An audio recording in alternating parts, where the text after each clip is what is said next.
How to fix audio crackling in Windows 11. One of the reasons why your speaker might be stuck is because of the Windows update. So firstly, what I would suggest you to do is uninstall the recent Windows update first. And in order to uninstall the Windows updates, go to Windows and click on Windows Update Settings and click on Update History. And from here, scroll it down and click on Uninstall Updates and uninstall the recent Windows update and restart your computer.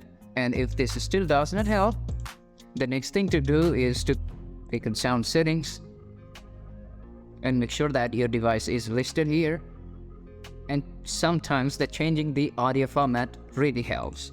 And if you are still unable to fix this problem, go back and here you can see the mono audio option.